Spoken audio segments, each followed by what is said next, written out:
ದೇಶದ ಅತ್ಯುನ್ನತ ಹುದ್ದೆಯಾದ ಪ್ರಧಾನಮಂತ್ರಿಗಳ ಪತ್ನಿಯಾಗಿ ಅತ್ಯಂತ ಸರಳತೆ ಮತ್ತು ಸಜ್ಜನಿಕೆಯ ಸಹಕಾರ ಮೂರ್ತಿಯಾಗಿದ್ದರು ಶ್ರೀಮತಿ ಚೆನ್ನಮ್ಮ ಅಮ್ಮ. ಅಧಿಕಾರದ ಅಹಂಕಾರವಿಲ್ಲದೆ ಪ್ರತಿಯೊಬ್ಬರನ್ನು ತಾಯಿಯ ಮಮತೆಯಿಂದ ಕಾಣುತ್ತಿದ್ದ ಅವರ ವ್ಯಕ್ತಿತ್ವ ನಮಗೆಲ್ಲರಿಗೂ ಸದಾ ಮಾದರಿಯಾಗಿದೆ. ಅವರು ಕೇವಲ ಮಾಜಿ ಪ್ರಧಾನಿಗಳ ಧರ್ಮಪತ್ನಿಯಾಗಿರಲಿಲ್ಲ, ಬದಲಾಗಿ ಜೆಡಿಎಸ್ ಕುಟುಂಬದ ಬೆನ್ನೆಲುಬಾಗಿ ಕಷ್ಟ ಸುಖಗಳಲ್ಲಿ ಸಮಚಿತ್ತದಿಂದ ಇದ್ದ ಮಾತೃ ಸ್ವರೂಪಿ. ಅವರ ಅಗಲಿಕೆ ಇಡೀ ನಾಡಿಗೆ ಮತ್ತು ಅವರ ಕುಟುಂಬಕ್ಕೆ ತುಂಬಲಾರದ ನಷ್ಟವಾಗಿದೆ. ಅವರ ಸರಳ ಜೀವನ ಶೈಲಿ ಮತ್ತು ಮೌಲ್ಯಗಳು ನಮಗೆಲ್ಲರಿಗೂ ಸ್ಫೂರ್ತಿಯಾಗಿ ಉಳಿಯುತ್ತವೆ.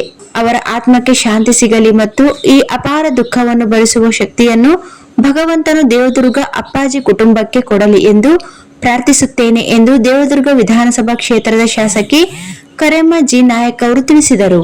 ಇವರೊಂದಿಗೆ ಜೆಡಿಎಸ್ ಪಕ್ಷದ ಕಾರ್ಯಕರ್ತರು, ದೇವದುರ್ಗ ತಾಲೂಕ್ ಜೆಡಿಎಸ್ ಪಕ್ಷದ ಅಧ್ಯಕ್ಷರಾದ ಬಸನಗೌಡ ದೇಸಾಯಿ ವಕೀಲರು ನಮ್ಮ ಚಾನೆಲ್ಗೆ ತಿಳಿಸಿದ್ದಾರೆ.